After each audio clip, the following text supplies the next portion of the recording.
Hello student, आज मैं direct से इनडायरेक्ट सेंटेंस बता रहा हूँ कैसे बनाया जाता है। इसके पहले असर्टिव सेंटेंस और इंट्रोगेटिव से संबंधित मैंने नरेशन बताया था। आज मैं इंपरेटिव सेंटेंस से संबंधित बता रहा हूँ। इंपरेटिव सेंटेंस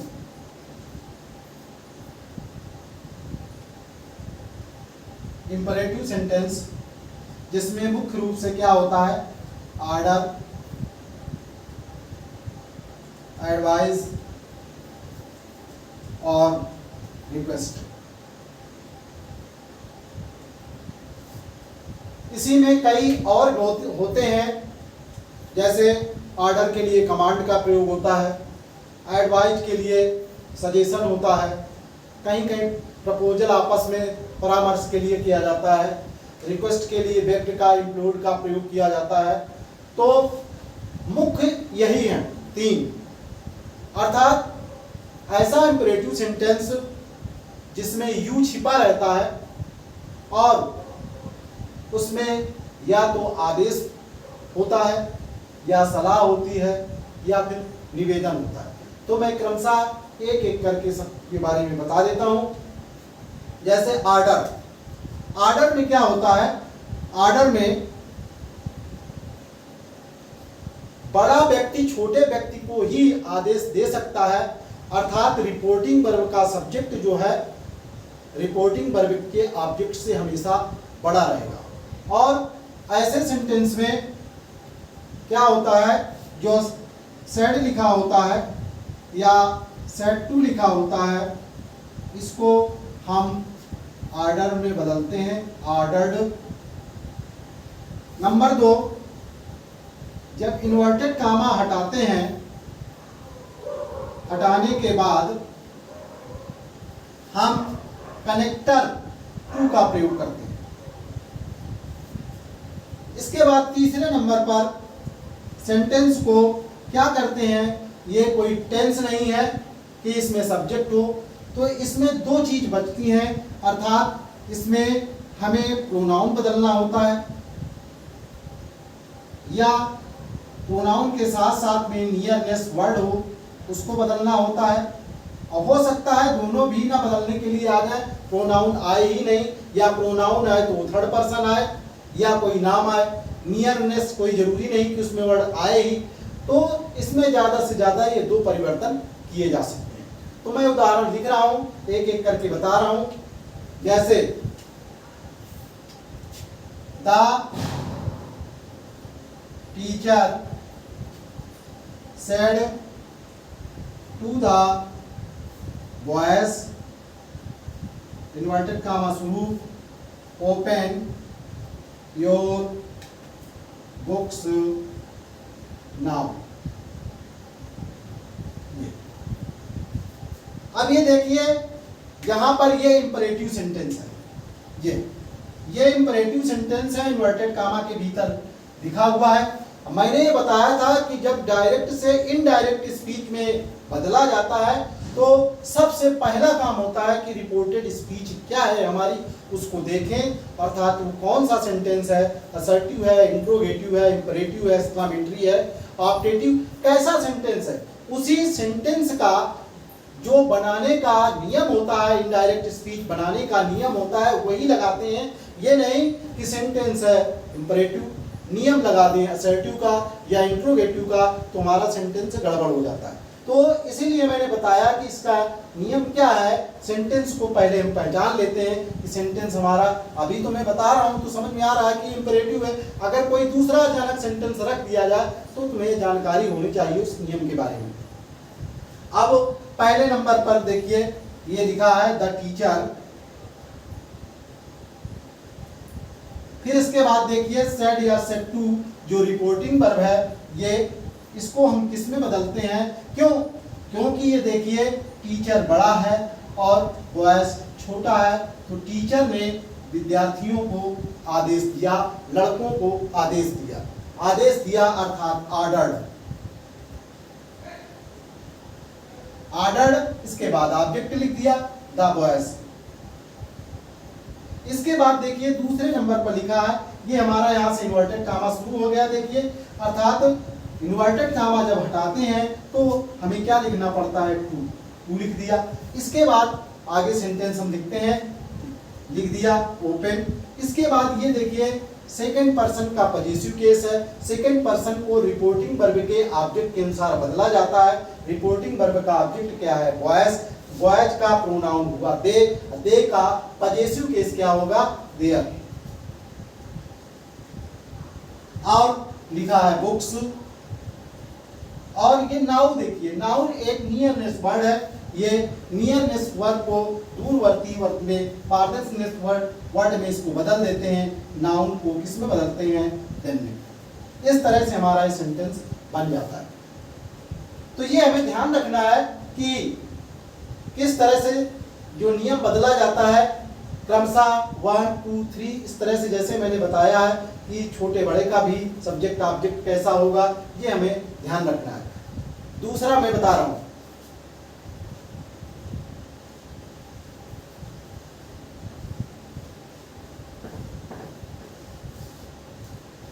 दूसरा एडवाइस। एडवाइस एडवाइस का मतलब होता है सलाह देना। इसमें भी बड़ा ही छोटे को सलाह देगा, और जैसे इसमें आदेश में होता है उसी तरह से ये सलाह में भी होता है। किस तरह से सेंटेंस होता है, इसमें भी एडवाइस जब आता है तो रिपोर्टिंग वर्ब सेड या सेड टू को जैसे पहले बदलते थे उसी तरह से इसमें भी बदलेंगे। एडवाइज्ड में advised number 1, number 2 inverted comma हटाने के बाद टू कनेक्टर आ जाएगा। इसके बाद तीसरे नंबर पर वही प्रोनाउन और नियरनेस वर्ड बदलते हैं। जैसे the mother said to her son, the mother said to her son, complete your homework, complete your homework. तो ऐसे सेंटेंस में हम यहां पर देखिए सेड टू रिपोर्टिंग वर्ब है, यहां पर माँ ने अपने बेटों को सलाह दिया, तो इस तरह से ये सेंटेंस बन जाएगा। द मदर एडवाइज्ड हर सन। इसके बाद ये इन्वर्टेड कामा आया, कनेक्टर हमारा ये टू लिखा है, टू यहां पर जोड़ दिया, कंप्लीट योर सन के अनुसार हर सन अर्थात हिज होमवर्क। इस तरह से हमारा सेंटेंस बन जाता है। इसको हम ऑर्डर्ड से भी बना सकते हैं। यहां पर जो एडवाइज लिखा है यहां पर ऑर्डर्ड भी लिख सकते हैं, क्योंकि माँ ने आदेश भी दिया कि काम करो।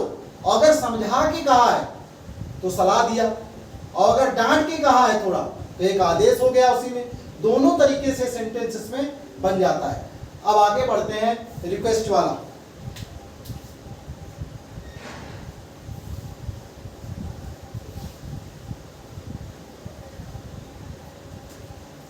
रिक्वेस्ट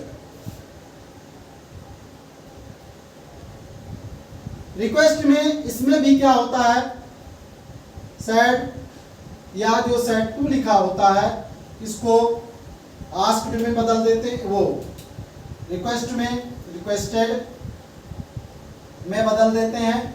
इन्वर्टेड कामा हटाने के बाद टू लगाते हैं, और फिर नंबर तीसरे पर वही प्रोनाउन और नियरनेस वर्ड बदल दिए जाते हैं। ऐसे सेंटेंस में और क्या लिखा रहता है, काइंडली, प्लीज, सर, मैडम, इस तरह से कुछ लिखा रहता है, तो इनको हटा दिया जाता है, इनको सेंटेंस से हटा दिया जाता है, इनका कोई भी प्रयोग नहीं लिया जाता है और हम सेंटेंस आराम से बना लेते हैं। जैसे the student said to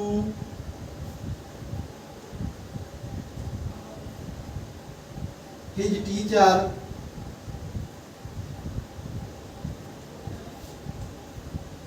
kindly grant me leave, kindly grant me leave. तो ये सेंटेंस बन जाएगा। देखिए यहाँ पर काइंडली शब्द आ गया है, तो इससे समझ में आ रहा है कि इसमें निवेदन हो रहा है, कृपा करके, दया करके मुझे छुट्टी दे दीजिए। तो ये सेंटेंस बन जाएगा द टीचर स्टूडेंट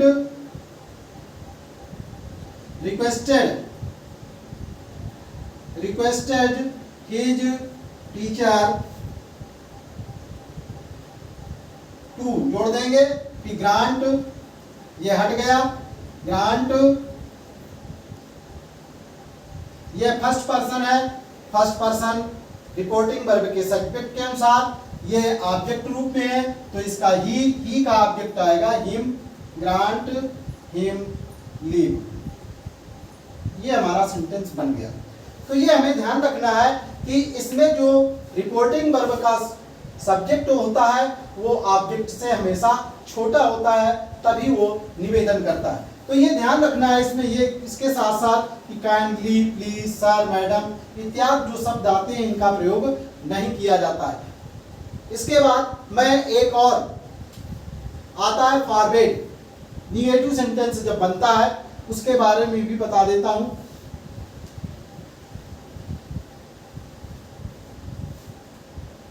फॉरवर्ड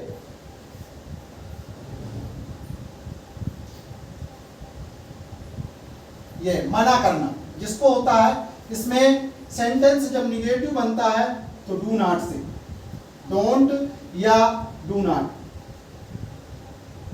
से प्रारंभ होता है। इसके बाद फर्स्ट वर्ब का फर्स्ट फॉर्म और ये सेंटेंस हमारा बनके इंपरेटिव निगेटिव में बनता है। तब हम इनमें से किसी का भी प्रयोग कर लेते हैं और उसके साथ साथ में जब नॉट टू का प्रयोग करते हैं इनके साथ में, और इसके साथ में केवल टू का प्रयोग करते हैं।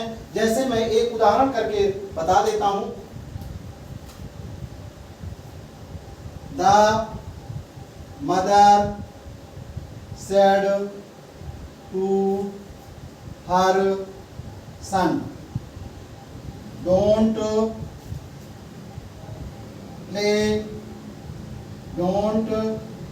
प्ले इन द सन,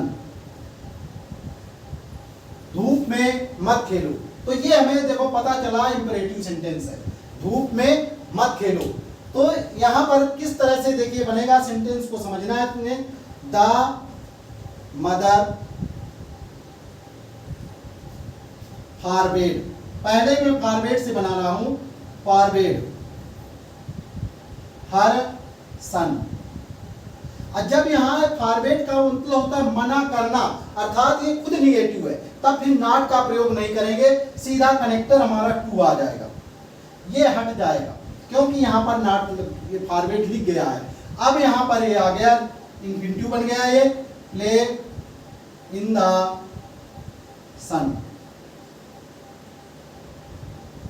दूसरा सेंटेंस इसका क्या बनेगा, द मदर एडवाइज्ड हर सन। अब यहां पर टू लिखा है तो ये निगेटिव सेंटेंस है, तो यहां पर हम कनेक्टर नॉट टू के रूप में जोड़ेंगे, ये जोड़ेंगे not to play in the sun. जब मां ने सलाह देते हुए, सुझाव देते हुए, समझाते हुए, धीमे आवाज में कहा कि बेटा धूप में मत खेलो, सलाह दिया। अगर यही आदेश दे तो थोड़ा डांटते हुए कहेगी, तब यहाँ तीसरा सेंटेंस किस तरह से बन जाएगा, ये यहाँ पर सब, यहाँ पर क्या जुड़ जाएगा, ऑर्डर का भी प्रयोग हो जाएगा। अर्थात देखिए ये 3 प्रकार से यहाँ पर बना, लेकिन इसके साथ में केवल टू है और इन दोनों के साथ में क्या लगेगा यहाँ पर, नॉट टू। इसके साथ में केवल टू और इन दोनों के साथ में नॉट टू, क्योंकि फॉरवर्ड का मतलब ही होता है मना करना, तो इसमें निगेटिव अपने आप है, इसलिए टू केवल प्रयोग किया जाता है, नॉट का प्रयोग नहीं किया जाता है। तो वीडियो अगर पसंद आया हो तो लाइक करें, कमेंट करें, शेयर करें। Thank you for watching my video.